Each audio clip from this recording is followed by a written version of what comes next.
All right, so here's my next video on why I'm making this YouTube channel. This is about me teaching and what I have to teach. So I'm gonna teach on meditation and then a lot about self-love and dealing with difficult emotions.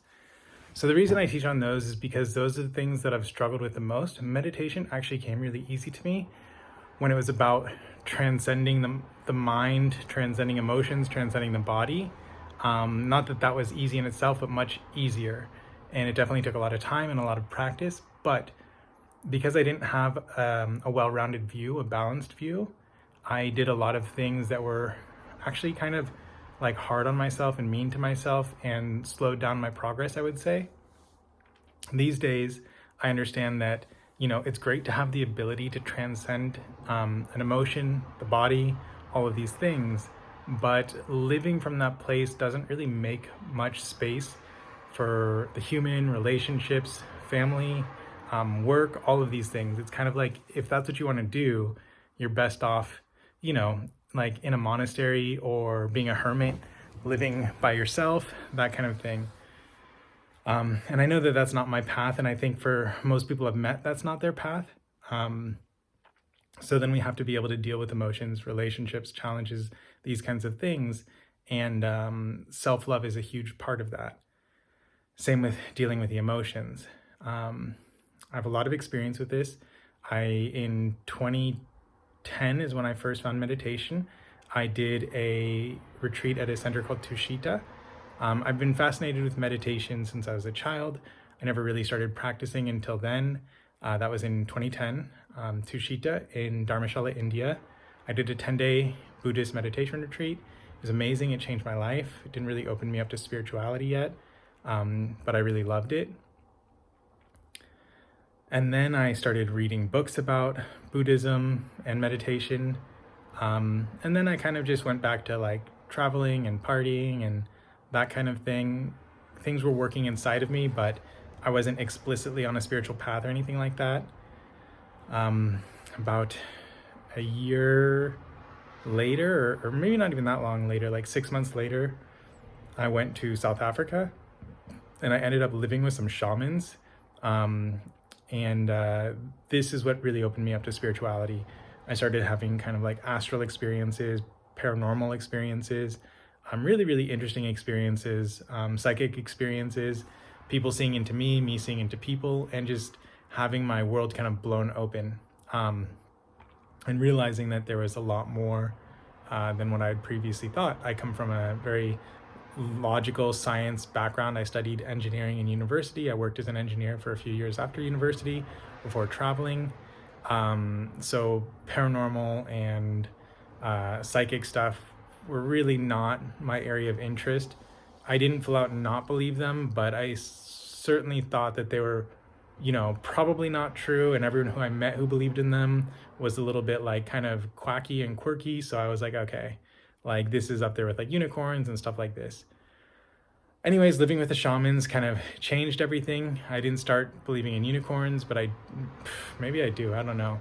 Certainly not as like physical creatures that walk around the earth that we just haven't found, but maybe in some astral way. I don't know.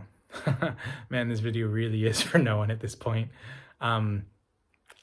Anyways, the shamans really opened up my world. They took me to all their teachers. All their teachers said I was meant to be a shaman, that I was going to be a great shaman and things like this, and that I needed to go to the land of my ancestors to train because I wasn't African, and so if I trained there, I would basically go insane. The spirits there would drive me insane. So I went to Mexico looking for shamanism.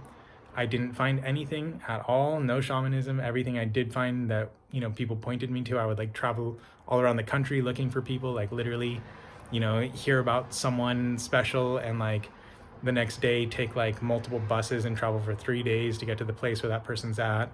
Hang out at the local coffee shop that someone said they hung out at sometimes, asking around until finally I found that person, and then just be, disappointed by them, mostly because after doing that Buddhist retreat, I saw that all the shamans I met,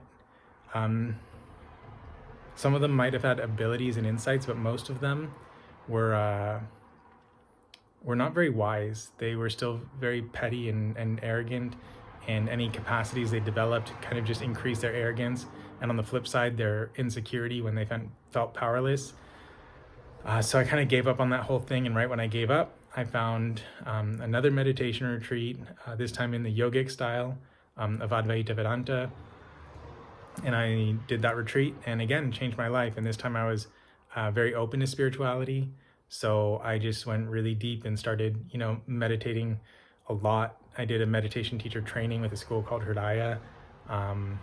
I did a few, multi-month retreats. I spent a couple years living on like the fringe of society, meditating 6 hours a day, and just going as deep as I could in my practice. And this is the time that I was doing all this, what I later learned was called spiritual bypassing, in terms of just basically like ignoring my emotions and getting super powerful at it, ignoring like any stuff on my inner world, which is one of the meditation allows you to see more and more of your inner world.